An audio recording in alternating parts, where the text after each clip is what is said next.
দুজনকে চেনো? চেনা তো দূরের কথা, একজন আরেকজনকে ভীষণ ভালো করেই চেনে।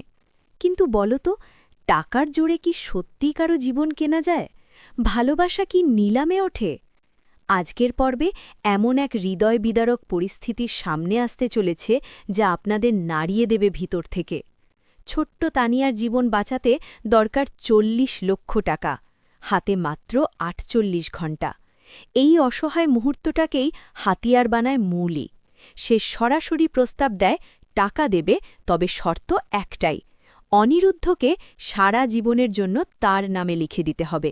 সামনে এগিয়ে দেয় ফাঁকা স্ট্যাম্প পেপার। কিন্তু মৌলি বুঝতে পারেনি সেখানে ঈশানীও উপস্থিত। ঈশানী এক মুহূর্ত দেরি না করে কাগজটা কেড়ে নিয়ে ছিঁড়ে ফেলে মৌলির সামনেই। স্পষ্ট জানিয়ে দেয়, মানুষের সম্মান আর ভালোবাসা কোনো বাজারের পণ্য নয়। এরপর আসে আবেগঘন মুহূর্ত। হাসপাতালের বিছানায় তানিয়া অনিরুদ্ধর হাতে পরিয়ে দেয় একটা লকেট। দৃশ্যটা যেন চোখ ভিজিয়ে দেওয়ার মতো। কিন্তু সংকট এখানেই শেষ নয়। ঈশানী টাকার জন্য নিজের কোম্পানির শেয়ার বিক্রি করতে গিয়ে জানতে পারে ফান্ড একেবারে খালি।